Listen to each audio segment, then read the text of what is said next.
बाबा का आशीर्वाद SPM channel पर आपका स्वागत है। अगर आपके दीपक में इस तरह से नीला रंग बनता है, इस तरह की आकृतियाँ बनती हैं, तो आपको उग्र शक्तियाँ क्यों प्राप्त होती हैं?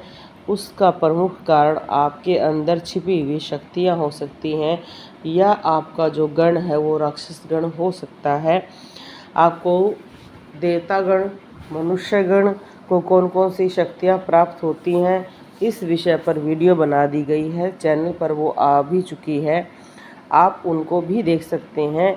आप देखते हैं कि कई व्यक्ति भैरव बाबा की करते हैं, कई दिग्पाल की करते हैं, कई बटुक भैरव की करते हैं, अघोरी तपस्याएं करते हैं, तांत्रिक तपस्याएं करते हैं, या उग्र साधनाएं करते हैं। उनका प्रमुख कारण क्या होता है? उन्हें वही देवता क्यों पसंद आते हैं, या वो उन्हीं शक्तियों से क्यों जुड़ पाते हैं? इसका प्रमुख कारण होता है कि वो स्वयं राक्षस गण के होते हैं, और जो व्यक्ति राक्षस गण का होता है उसका स्वभाव थोड़ा सा उग्र होता है। वो शक्तिशाली बहुत होते हैं राक्षस गण वाले व्यक्ति, मन से और कई बार शरीर से भी होते हैं। उनके अंदर ये भावना रहती है कि वो शिव से, या गोरखनाथ जी, या भैरव, माता काली, ऐसे बहुत सारे देवी देवता हैं जिनको शक्ति के रूप में ज़्यादा पूजा जाता है, या जिनकी शक्तियों की महिमा बहुत ज़्यादा गाई जाती है, जिन्हें युद्ध का देवता भी कहा जाता है, संहार का देवता कहा जाता है, या विनाश का देवता भी कहा जाता है। ऐसे देवताओं की पूजा वो ज़्यादा करते हैं।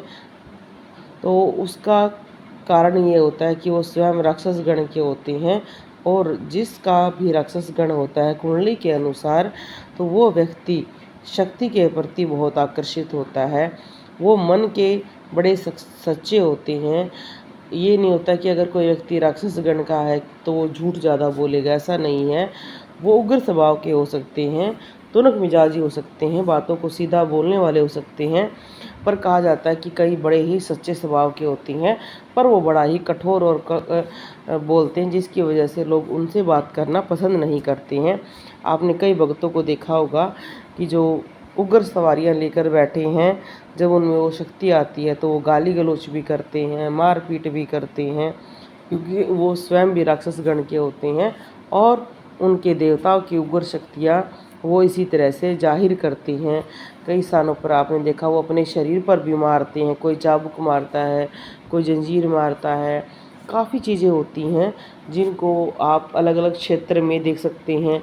अब कई स्थानों पर पहाड़ी जो क्षेत्र हैं वहाँ के देवता बड़े ही उग्र देवता माने जाते हैं। उसका प्रमुख कारण है कि अगर आप महाभारत का देखते हैं तो वहाँ कहा जाता है कि महाभारत तो हिडम्बा वो पहाड़ी इलाके में रहती थी, और फिर श्री कृष्ण भगवान ने हिडम्बा को देवी का रूप दिया। उन्हें पूजा जाता है, मनाली की देवी कहा जाता है। उनके पुत्र की पूजा की जाती है, और उनका जो पौत्र है बर्बरीक, जिसे हम खाटू श्याम के नाम से जानते हैं, उसकी पूजा इधर ज़्यादा होती है, हरियाणा साइड, यूपी में, दिल्ली में, जबकि वहाँ पर उनकी पूजा बहुत कम होती है।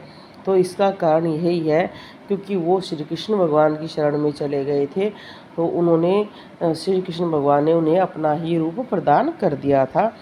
तो जब भी आप किसी ऐसे भगत को देखते हैं जो इस तरह के करते हैं, गालियाँ दे रहे हैं, तो ये मत सोचो कि उनकी शक्तियाँ अच्छी नहीं हैं या उनका आचरण बुरा है। ये सिर्फ शक्ति का प्रभाव है और बात करने का एक तरीका है। तो अगर आपकी कुंडली में भी राक्षस गण हैं तो कोई घबराने वाली बात नहीं है। बस ये है कि आप जो शक्तियों को मन से अपनाएंगे वो सारी शक्तियाँ उग्र शक्तियाँ होंगी। अगर आप हनुमान जी की भी पूजा करेंगे तो पंचमुखी का रूप ही आपको मिलेगा, शिव का भी उग्र रूप मिलेगा, गोरखनाथ जी का, माता काली का भी, और नगरकोट की देवी का, नगर क्षेत्र के देवता का। तो ऐसी शक्तियाँ आपको ज़्यादा प्रभावित करेंगी और आप उनको जोड़कर रखेंगे। तो ये वीडियो सिर्फ एक ज्ञान के लिए बनाई गई है कि कई बार हमारे मन में ये प्रश्न आता है कि कई साधु संत बहुत शांत स्वभाव के होते हैं और बड़े कई उग्र होते हैं, तो हम किसे साधु समझें, किसे संत समझें? और अगर उनकी शक्तियाँ असली हैं फिर भी वो इतना बुरा आचरण करते हैं, तो क्या वो एक अच्छे भगत नहीं है क्या? वो सिर्फ़ आपको बताया कि जो उनका स्वभाव है वो वैसा ही होता है और उस स्वभाव की वजह से ही वो उस तरह का आचरण करते हैं। और ऐसे स्वभाव वाले संत हमने बहुत देखे हैं अपने जीवन काल में, या ये कह सकते हैं आसपास, जो इस तरह का आचरण करते हैं। तो मन में कई बार दुविधा हमारी भी आती है, पर जब ये देखते हैं कि भाई ये उनका स्वभाव है और ये उनका हृदय में, वो किसी के लिए मैल नहीं रखते हैं, बस स्वभाववश और उग्र शक्तियों के वश वो इस तरह से आचरण करते हैं। बोलो जय श्री राम, जय बालाजी महाराज।